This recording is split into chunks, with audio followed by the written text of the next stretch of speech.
Sekarang ini, kita dapat dengan mudah menemukan produk atau perusahaan yang mengklaim dirinya ramah lingkungan.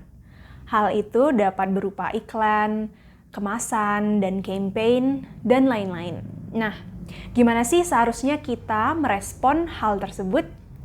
Halo semuanya, selamat datang di Gadis Bumi bersama aku, Ivana Ginting.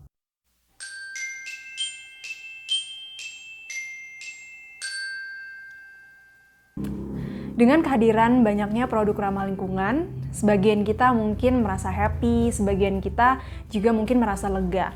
Aku inget banget waktu awal-awal merasa aku butuh mengambil aksi pada isu ini, aku ngerasa lebih baik, aku ngerasa seneng ketika memakai produk-produk yang ramah lingkungan daripada produk-produk yang enggak ramah lingkungan. Dan sekarang semakin banyak opsi kita untuk memilih produk-produk yang berklaim ramah lingkungan, dan itu membuat pilihan-pilihan kita semakin luas. Tapi makin kesini, enggak hanya perasaan happy dan lega yang muncul di aku ketika mendengar atau melihat satu produk yang diklaim ramah lingkungan, ada juga perasaan skeptis yang muncul di dalam diri aku.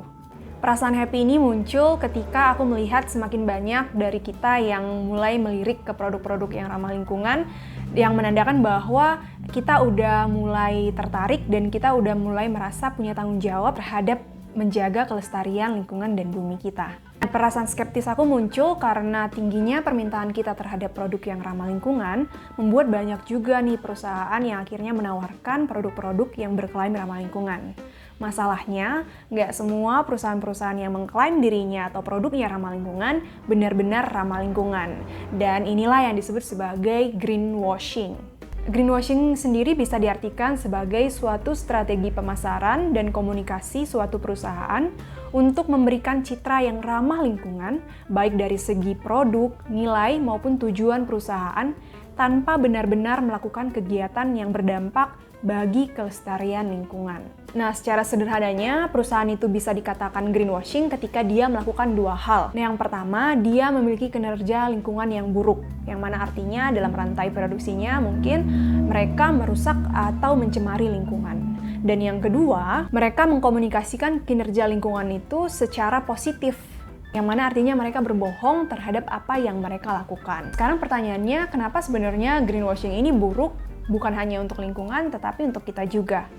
Yang pertama, karena greenwashing ini marak dilakukan pada saat ini. Menurut survei yang dilakukan pada tahun 2010 yang dilakukan di USA dan Kanada, pada 4.744 green product, terdapat 95% produk yang merupakan greenwashing. Artinya hanya 5% produk yang benar-benar ramah lingkungan. Itu artinya sama aja kayak mencari jarum di tumpukan jerami. Selain itu, greenwashing ini sama sekali nggak menyelamatkan bumi. Karena lagi-lagi mereka tidak benar-benar ramah lingkungan, mereka hanya mengklaim dirinya ramah lingkungan.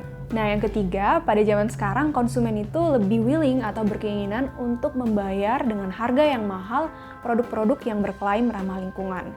Yang mana artinya di sini kita udah ditipu berkali-kali ya. Karena yang pertama, mereka nggak benar-benar menyelamatkan bumi, dan yang kedua, kita harus bayar lebih mahal untuk barang yang sebenarnya sama-sama aja sama barang-barang yang ada di pasaran. Dan masih banyak sebenarnya hal-hal yang merugikan kita ketika perusahaan ini melakukan greenwashing. Nah, jadi kita harus gimana dong? Sampai saat ini aku masih cukup yakin bahwa kita sebagai konsumen punya power untuk mempengaruhi produsen atau perusahaan untuk merubah sistem produksinya menjadi lebih ramah lingkungan. Buktinya aja, semakin tingginya permintaan kita terhadap produk ramah lingkungan membuat produsen-produsen kalang kabut untuk menciptakan produk-produk yang ramah lingkungan. Meskipun dalam praktiknya masih banyak perusahaan-perusahaan yang berbohong dan melakukan hal-hal yang curang seperti greenwashing. Untuk itu kita harus menggunakan power kita secara bijak. Kita butuh pengetahuan yang bisa membentengi kita dari kecurangan-kecurangan yang dilakukan oleh segelintir orang untuk menghasilkan keuntungan dan cuan. Nah, untuk itu aku ngerasa penting banget untuk kita mengetahui apa itu greenwashing, bahwa benar-benar ada produk-produk yang diklaim ramah lingkungan padahal nggak benar-benar ramah lingkungan. Dengan itu kita nggak akan mudah terpengaruh dengan klaim-klaim ramah lingkungan, dan perusahaan-perusahaan ini nggak akan dapat keuntungan dari ketidaktahuan kita. Dan harapannya alih-alih mereka melanjutkan si greenwashing ini, mereka akhirnya benar-benar merubah rantai produksi mereka menjadi lebih ramah lingkungan. So, sebelum benar-benar merasa lega, merasa happy karena banyaknya produk-produk ramah lingkungan yang bisa kita pilih, ingat bahwa ada produk-produk yang berklaim ramah lingkungan padahal mereka tidak benar-benar ramah lingkungan. Untuk itu kita harus memastikan bahwa produk yang kita pakai dan kita beli adalah produk yang benar-benar ramah lingkungan. Caranya gimana? Untuk langkah awal, kita bisa membaca klaim-klaim yang mereka berikan, meriset, dan berbelanja secara rasional dan berkesadaran. Masih banyak cara-cara dan pengetahuan yang harus kita tahu mengenai greenwashing. Untuk itu, sampai jumpa di seri greenwashing selanjutnya. Ketemu-ketemu lagi ya!